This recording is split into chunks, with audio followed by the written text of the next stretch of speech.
تكلمت عن علاء الكشتر كأبرز الأسماء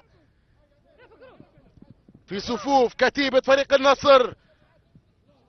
تمشي كورة زكريا الهريش، 1-على-1، يمشي زكريا، يمشي خطيرة للنصر، زكريا باليسار يحضر كورة تعود من النصر والهدف الأول.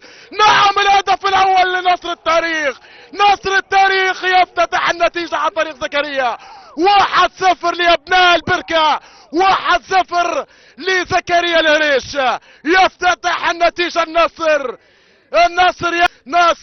يمشي زكريا الهريش. شوف الكورة عدى بشكل رائع من حامد التلبة، حذر فكروم بالخطأ من الدفاع، تعود من ساديو، لكن الكورة اختارت زكريا الهريش لتوقع أول أهداف فريق الفحامة.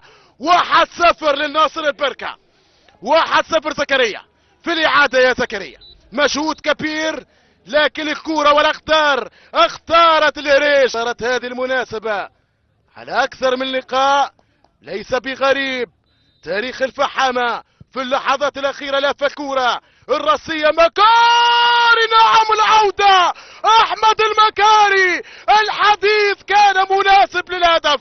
نعم التاريخ، نصر البركة هو التاريخ، هدف التعديل براسية المكاري.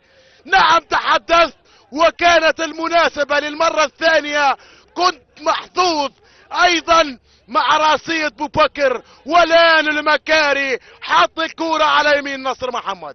شوف الكورة من سعد بكير، لف الكورة والمكاري يحرز هدف التعديل. عاد النصر، نعم عاد النصر، عاد التاريخ، عاد فريق البطولات لهدف التعديل.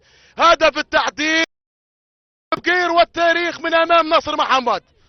بكير، سعد، بكير، لمن الكورة؟ سعد ونصر، سعد يا سعد يا سعد، يا بختكم بسعد، يا سعدكم بسعد يا نصراوية. هدف التقدم، ريمونتادا للتاريخ، ريمونتادا للدنا. النصر والهلال، شكرا للاكانتي، شكرا للنصر.